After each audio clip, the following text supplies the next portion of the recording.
G'day, this is Chris Savage from RL Ministries in Australia, welcoming you to this session of the book of Ezekiel. I pray that it will be of benefit to you and help you in your Christian growth.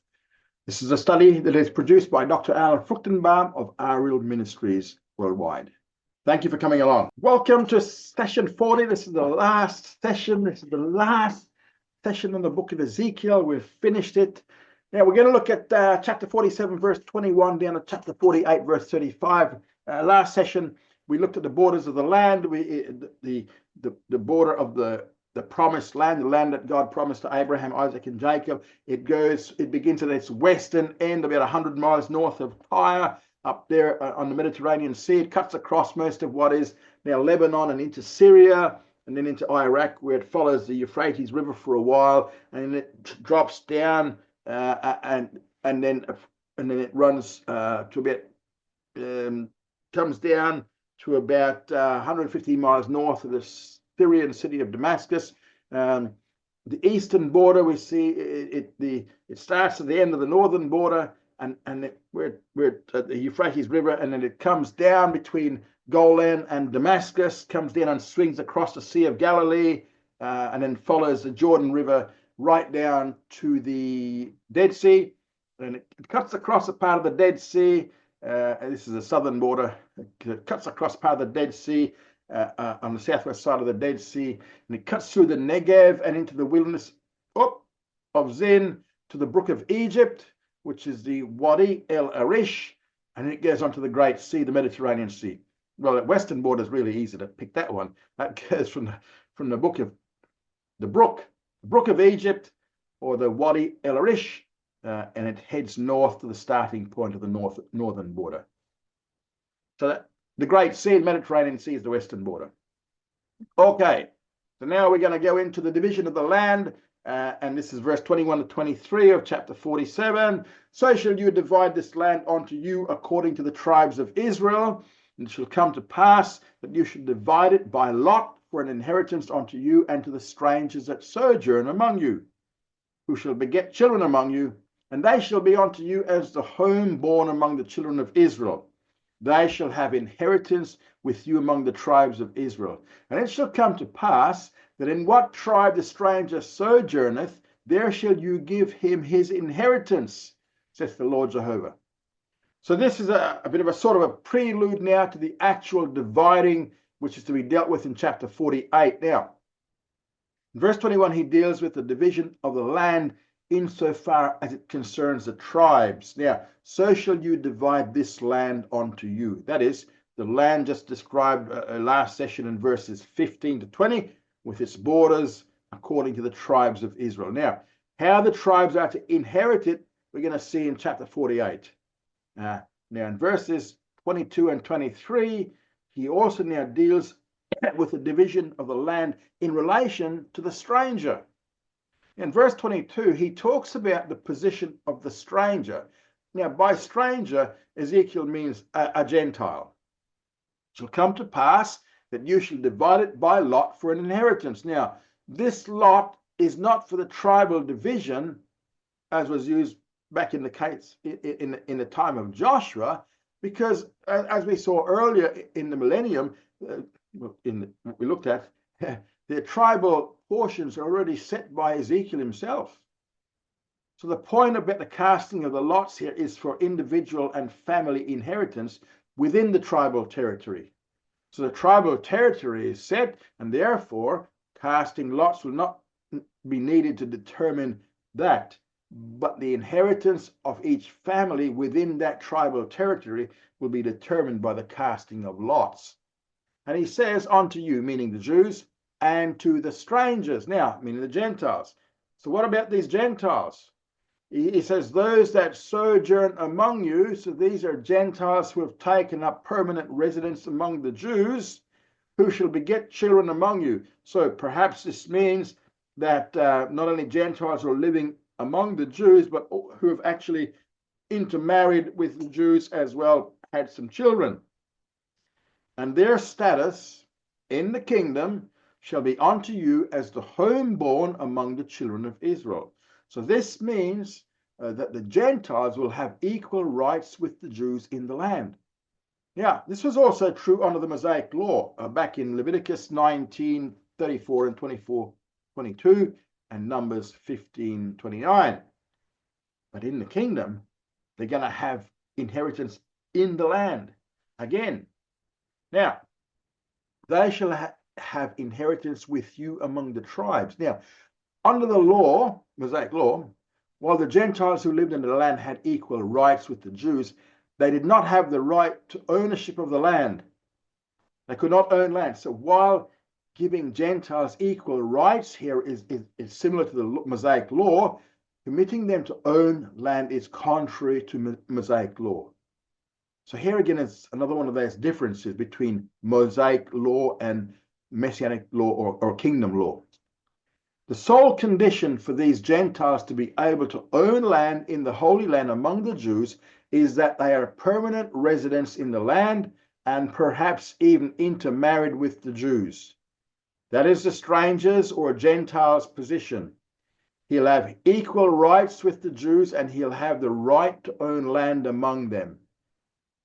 Verse 23 then deals with the Gentile's identity. It shall come to pass that in what tribe the stranger sojourneth, there shall you give him his inheritance. So in whatever tribe he becomes identified with, whatever tribe he chooses to live with, he'll have his own land within the tribe which he has chosen to identify himself with or has married into.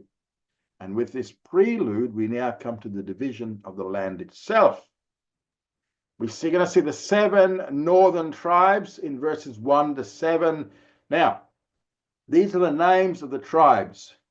The north end beside the way of Hethlon to the entrance of Hamath, Hazar Anon at the border of Damascus, northward beside Hamath, and they shall have their sides east and west. Dan, tribe of Dan, one portion. By the border of Dan, from the east side unto the west side, Asher, one portion. By the border of Asher, from the east side onto the west side, Naphtali, one portion. By the border of Naphtali, from the east side onto the west side, Manasseh, one portion. By the border of Manasseh, from the east side onto the west side, Ephraim, one portion. By the border of Ephraim, from the east side even onto the west side, Reuben, one portion. And by the border of Reuben, from the east side onto the west side, Judah, one portion. Now, verses 1 to 7 deals with the 7 northern tribes, meaning these are the ones who are situated north of the Holy Oblation. And in verse 1, Ezekiel starts out again to present the northern border, because the northern border of Israel in the kingdom is also the northern border of the northernmost tribe. In this case, Dan. Now, the names of the tribes are as follows, and again, these divisions are going to be different from the days of Moses and Joshua. Each tribal portion will extend across the whole breadth of the land, from the eastern border to the western border, which of course, Mediterranean Sea. So they're all going to have some beach in their possessions.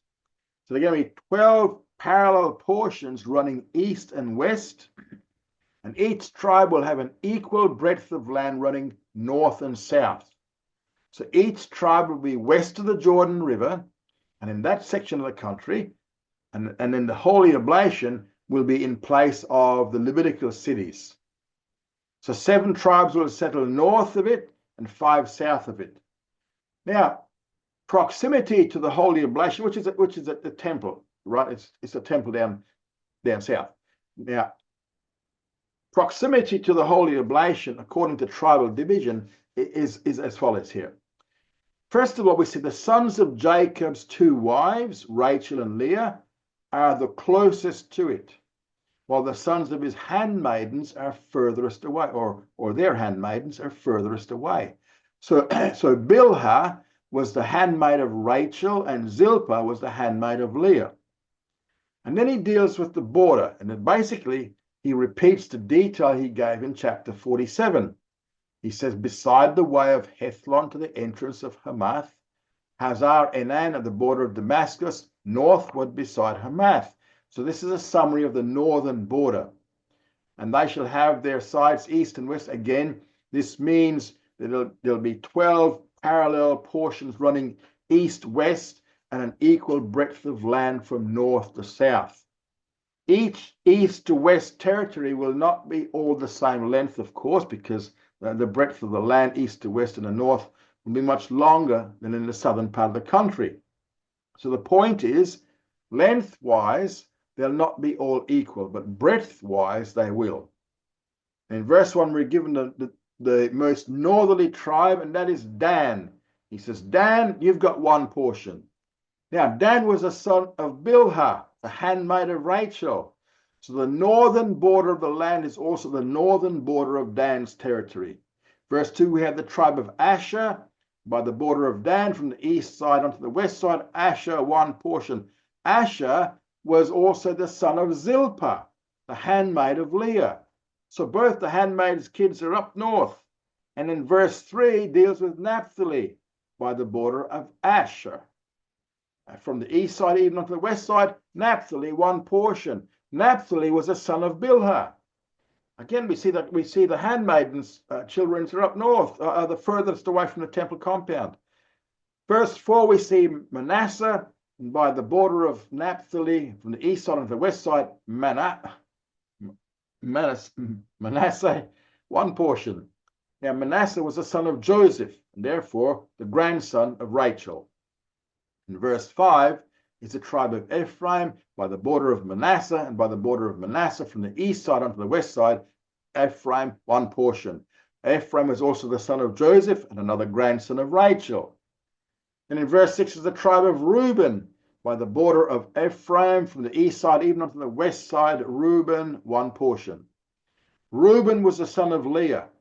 He was Jacob's firstborn son, but he lost his inheritance to Joseph. And then in verse 7 is Judah. He's by the border of Reuben from the east side onto the west side, Judah, one portion.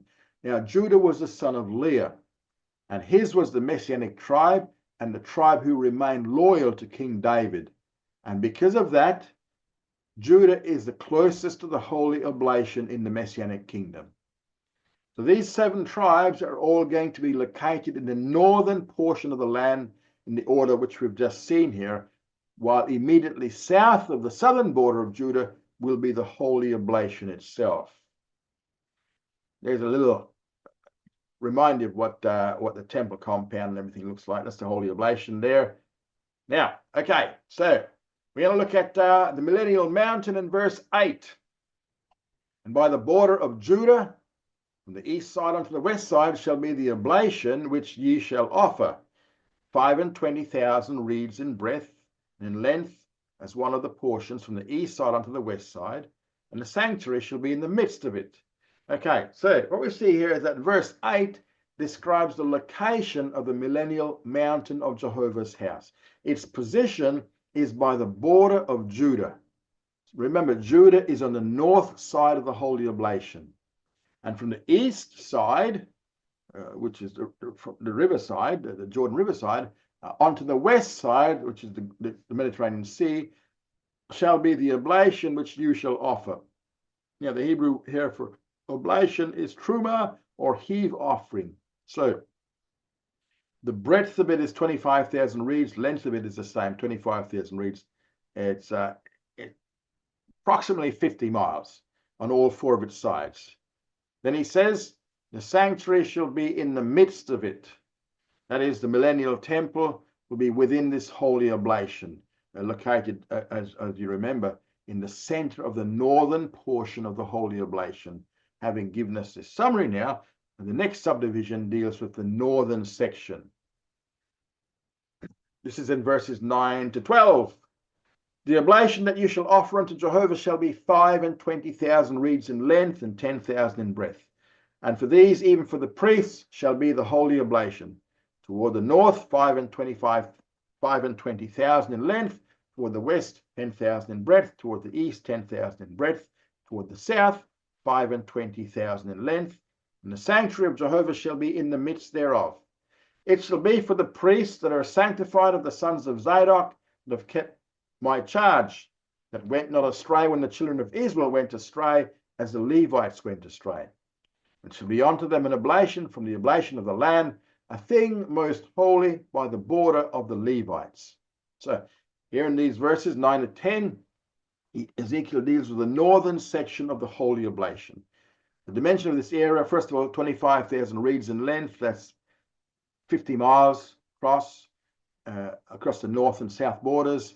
The breadth across the east and west borders measures 10,000 reeds, which is around about 20 miles. So it is offered unto Jehovah, because this is where the millennial temple is going to stand, in the center of this northern portion. And then in verse 10, he tells us the purpose of it.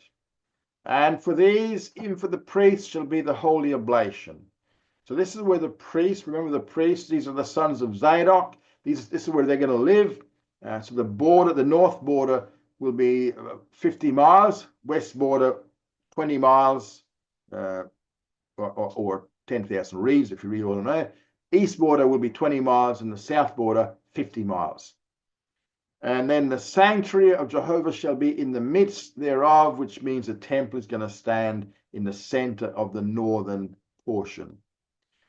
So that's the whole purpose of the northern portion, for the temple and for the residency of the sons of Zadok, the priests who will be ministering in the temple. Then in verse 11 to 12, he then deals with the possession of the sons of Zadok. We see their possession in verse 11. It shall be for the priests that are sanctified of the sons of Zadok. Now, that's just one possible translation of the Hebrew text. However, another possible translation is, the sanctified portion shall be for the priests, the sons of Zadok. So it says the same thing, pretty much. They're sanctified, and this northern section is also sanctified or set apart for them. And the reason given is that they have kept my charge. Remember, they were the ones who were obedient to the Lord and did not go astray when the children of Israel went astray, as the Levites went astray. So, and I remember, as we saw earlier, that is the reason why the Levites have a lesser position than the Zadokites in the millennial kingdom, because they were unfaithful. Verse 12 then deals with the status of their possession. It shall be unto them an oblation from the oblation of the land. So the oblation of the land is the entire 50 by 50 mile plateau of the mountain of Jehovah's house. So this oblation of the sons of Zadok will be the northern section measuring 50 by 20 miles. It's a thing most holy. So the central and southern sections are like the holy place. But the northern section is going to be like the Holy of Holies by the border of the Levites. This is where the temple is, and this is where the sons of Zadok are dwelling. And in the central section, verses 13 to 14, and answerable unto the border of the priests, the Levites shall have 25,000 in length, 10,000 in breadth. All the length shall be 25,000, and the breadth 10,000. And they shall sell none of it, nor exchange it, nor shall the first fruits of the land be alienated, for it is holy unto Jehovah. So here in verse 13 is the measure of the central section. Now its position, it says, is answerable to the borders of the priest. In other words, north of it is the northern border of the Levi section, and it is the same as the southern border of the Zadokite section. So the Levites shall have the central portion, which is for the Levites. The Levites shall have all, and notice the emphasis on the word all. Although the northern section is for the sons of Zadok, they do not have full use of all that territory, because remember, there's an area of five, well, not remember, I'm telling you now, there's an area of 500 reeds square was set aside for the sanctuary compound. So the sanctuary, the central portion was reserved for the compound, and it is in this border around it that the Zadokites could not build homes in, couldn't get too close to it. So the Zadokites will not have total use of the northern section, but the Levites will have total use of the central section. And they'll probably need more because they'll be more numerous than the sons of Zadok. So the sons of Zadok, remember, are only one portion of the tribe of Levi. Then Ezekiel now deals with the size of their portion. and in second part of verse 13, the Levites shall have 25,000 in length, or 50 miles, and 10,000 in breadth, which is 20 miles. All the lengths will be 25,000 and the breadth 10,000. In verse 14, he deals with the law of the central section, and the rules are that they shall sell none of it. It is a truma, it's a heave offering, and they can't exchange it, nor shall the first fruits of the land be alienated. The first fruits, it means the first fruits belong to the Levites, which was true under the law in Deuteronomy 18, verse 4. And the reason for these three rules is because it is holy unto Jehovah. While the northern section was to be like the Holy of Holies, the central section will be like the holy place. Okay, 15 to 19, we look at the southern section. And the 5,000 that are left in the breadth in front of the 25,000 shall be for common use, for the city, for dwelling, and for suburbs. And the city shall be in the midst thereof, and these shall be the measures thereof: the north side 4,500, south side 4,500, east side 4,500, west side 4,500. And the city shall have suburbs towards the north 250, and toward the south 250, toward the east 250, toward the west 250. And the residue in the length answerable unto the holy oblation shall be 10,000 eastward and 10,000 westward, and it shall be answerable unto the holy oblation, and the increase thereof shall be for food unto them that labour in the city, and they that labour in the city out of all the tribes of Israel shall till it.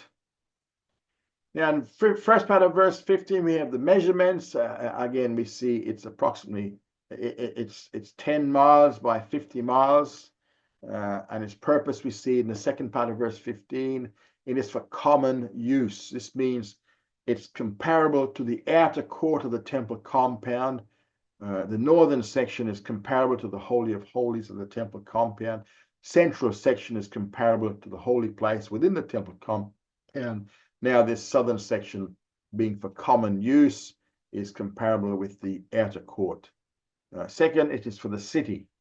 And the millennial Jerusalem will be located in this section. And third, it is for dwelling, where millennial Jerusalem's inhabitants will live. And fourth, it is for suburbs. This means there's going to be an area of open land around the city, and the city shall be in the midst thereof. So the millennial city of Jerusalem will be in the very center of this southern section. And then in verse 16, we're given the measurements of the millennial Jerusalem. These shall be the measurements thereof. On each side, north, south, east, and west, it is 4,500 reeds. This means the city will be built as a square of 4,500 reeds, which is around about 8 3/4 miles. I don't know. That's about what 14 kilometers. About 14 kilometers on each side. Verse 17, he deals with the suburbs. The city shall have suburbs. We can't get away from the burbs. This will be a strip of open land all around the city, and on each side it will measure 250 reeds, which is about half a mile. And this will separate the city from the rest of the territory, and the entire breadth of the land associated with the city is 5,000 reeds. So the city proper measures 4,500 reeds, which is 8 3/4 mile roughly. So this means there'll be an area surrounding the city which will measure 250 reeds on each side. Now, what's a reed again? A reed is 3.15 meters. Now, in verse 18 and 19, he now deals with the food growing sections on both sides of the city and the strip of land surrounding it. Its measurements we see in first part of verse 18. The residue in the length answerable unto the holy oblation shall be 10,000 eastward, 10,000 westward. So it's around about 20 miles. And this section will extend to the eastern and western ends of the holy oblation. In the north, its northern border will be the southern border of the central section belonging to the Levites, and its purpose is in verse 18, second part. The increase thereof shall be for food. So this is a place where food will be grown, and this is on the Temple Mount, that is, and the recipients of it will be them that labor in the city. So the food is for the inhabitants of Jerusalem. Verse 19, he deals with the workers of the land. They that labor in the city out of all the tribes of Israel shall till it. They've got to work it themselves. So the inhabitants of the city are going to work the land, and it'll come from all 12 tribes. Jerusalem will thus be a possession of the whole nation and not just of any one tribe as it has been in the past. In the past it was Judah, but now it's a city for everyone. In verse 20, we have a summary of the holy oblation. All the oblations shall be 25,000 by 25,000. You shall offer the holy oblation foursquare with the possession of the city. And here Ezekiel summarizes what he has been saying in 3 points. First of all, the area of the holy oblation will be 25,000 reeds by 25,000 reeds. This means it's going to be a 50 mile by 50 mile square area. Second, you shall offer the holy oblation foursquare. So the entire 50 mile square area is going to be looked upon as something wholly owned by the Lord and not by any particular tribe. And third, with the possession of the city, that is where the millennial Jerusalem is going to stand. Now we have a portion for the prince, verses 21 and 22. And the residue shall be for what's left over is for the prince on the one side and on the other side, the one side and on the other of the holy oblation and of the possession of the city. So in front of the 25,000 of the oblation toward the east border, and westward in front of the 25,000 toward the west border, answerable unto the portions, it shall be for the prince. And the holy oblation in the sanctuary of the house shall be in the midst thereof. Moreover, verse 22, moreover, from the possession of the Levites and from the possession of the city, being in the midst of that which is the prince's, between the border of Judah and the border of Benjamin, it shall be for the prince. Verses 21 and 22 deal with the prince's portion. Now, the prince's portion, which is situated on both sides, east and west, of the holy oblation. And so he says, the residue shall be for the prince on the one side and on the other side of the holy oblation. The holy oblation emphasizes the northern side and of the possession of the city, emphasizes the southern side. Remember, the temple is in the northern side, Jerusalem is in the southern side. And in front of 25,000 reeds of the tribal territory in both the east and west sides of the holy oblation. What's he saying?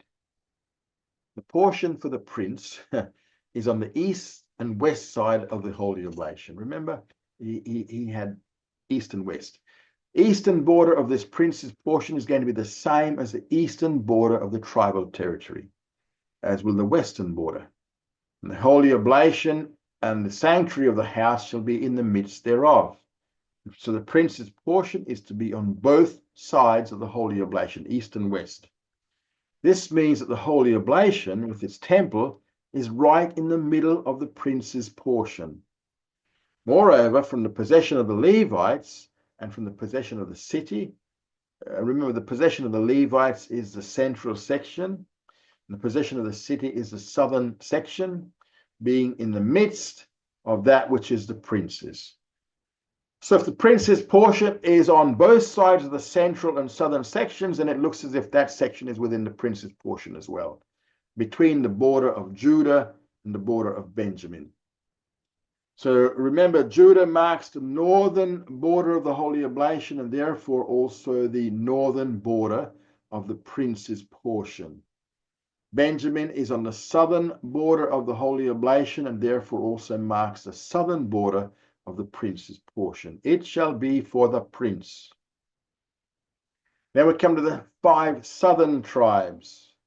And as for the rest of the tribes, from the east side onto the west side, Benjamin, 1 portion. By the border of Benjamin from the east side onto the west side, Simeon, 1 portion. By the border of Simeon from the east side onto the west side, Issachar, 1 portion. And by the border of Issachar from the east side onto the west side, Zebulun, 1 portion. By the border of Zebulun from the east side onto the west side, Gad, 1 portion.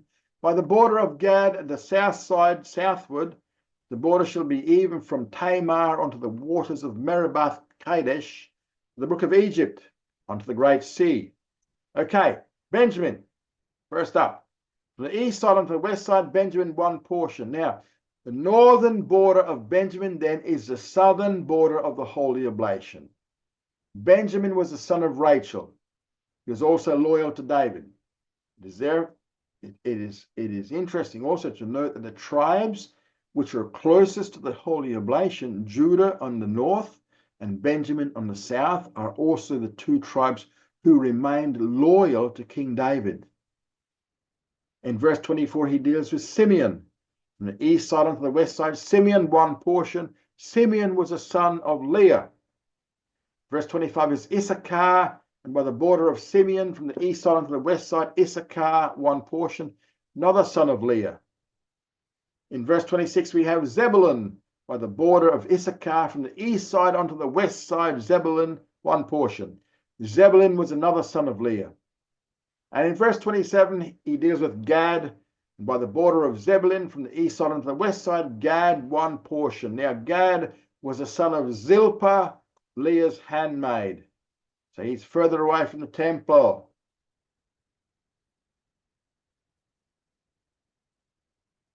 Okay. Now, let's go. Yeah. In verse 28, now, he again deals with the southern border of the land, because it is also the southern border of the tribe of Gad. And by the border of Gad at the south side southward, the border shall be even from Tamar onto the waters of Meribah Kadesh to the brook of Egypt onto the great sea.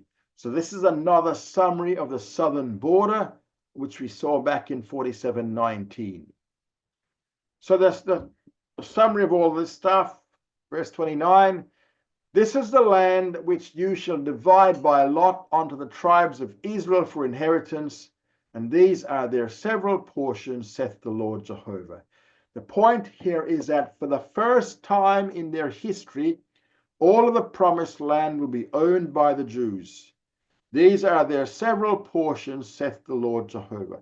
Hopefully, the diagram will help to illustrate what this section has been dealing with. I'm not sure where I put it. Put it here somewhere. Okay, the next one. Now, millennial Jerusalem, verses 30 to 35. And these are the egresses of the city. On the north side, we have 4,500 reeds by measure. And the gates of the city shall be after the names of the tribes of Israel, 3 gates northward, gate of Reuben, 1, the gate of Judah, 1, the gate of Levi, 1. And the east side, 4,500 reeds, 3 gates, even the gate of Joseph, 1, the gate of Benjamin, the gate of Dan, 1. At the south side, 4,500 reeds by measure, and 3 gates, the gate of Simeon, 1, the gate of Issachar, 1, the gate of Zebulun, 1. At the west side, 4,500 reeds with their 3 gates, the gate of Gad, 1, the gate of Asher, 1, the gate of Naphtali, 1. It shall be 18,000 reeds round about. The name of the city from that day shall be Jehovah is there. Now, in this section, he gives a short description of the millennial Jerusalem. He does not spend a lot of time with it because a great deal of information on this city is given by lots of the other prophets. Ezekiel is just trying to give us some information that is not contained in the writings of those other prophets. In verses 30 to 34, he deals with the measurements and the gates. The thing to notice here is that these gates are named after the 12 sons of Jacob, not the 12 tribes. That's why Joseph is mentioned and Ephraim and Manasseh are not. Whereas the land is divided according to the tribes, and so we find Manasseh and Ephraim included in the case of the naming of the gates, the names of the 12 sons of Jacob are used. Therefore, Ephraim and Manasseh are not included in the gates, but Joseph is. And then in verses 30 and 31, he deals with the north side, and the measurement is in verse 30. These are the egresses of the city, meaning the gates and the measurements. On the north side, 4,500 reeds by measure, which is 8 3/4 miles, as we said before. Technically, it's 8.86 miles. Pretty close. Verse 31, we have the gates. The gates of the city shall be after the names of the tribes of Israel. By the word tribes, he means the fathers of the tribes who were the sons of Jacob. Northern gates are named after Reuben, Judah, and Levi, and these three were the sons of Leah. Verse 32 deals with the east side, where the measure is also 4,500 reeds. They're all 4,500. The three gates are the gate of Joseph, one. Joseph here represents the two tribes, Manasseh and Ephraim. He was a son of Rachel. Benjamin was also a son of Rachel. Now, Dan was the son of Bilhah, who was Rachel's handmaid. So each of the gates on the east side are all connected somehow with Rachel. Joseph and Benjamin were her own sons, and Dan was a son of her maid.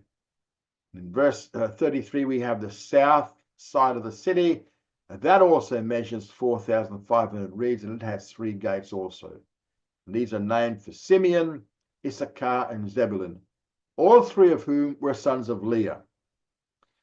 Now, what else? The west side is also mentioned in verse 34, having the same measures, 4,500. The gates have the names of Gad, who was a son of Zilpah, who was Leah's handmaid. Asher was also one of her sons. Naphtali was the son of Rachel's maid, Bilhah. So the names of the three sons on the west side are all those of handmaidens, two of Leah, one of Rachel. That's Gad. Who's it? Gad, Asher, Naphtali. So there's a schematic, if you like, of the millennial Jerusalem. You can see the gates there, river passing through, millennial river passing through the city. Okay. First part of verse 35, we are given the total circumference of the millennial Jerusalem. It shall be 18,000 reeds round about. This would make it roughly 35 miles all around it. Now, the new name for Jerusalem is given at the end of verse 35. The name of the city from that day shall be Jehovah is there. That's the translation of the Hebrew name Adonai Shema, or Jehovah Shema. We see there, Jehovah Shema, Jehovah is there. Okay, according to the Talmud, there are three things that are called after the name of God. After the name of God, the righteous, that is. In Isaiah 43:7, we have the righteous. Messiah in Jeremiah 23:6, and Jerusalem here in Ezekiel 48:35.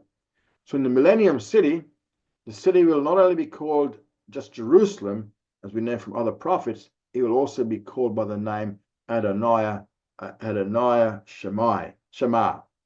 And the reason it will be called that is because the Messiah will rule from within that city, and the Messiah, of course, is Jehovah himself. And with this, the study of the book of Ezekiel comes to an end. Study hard, grow strong,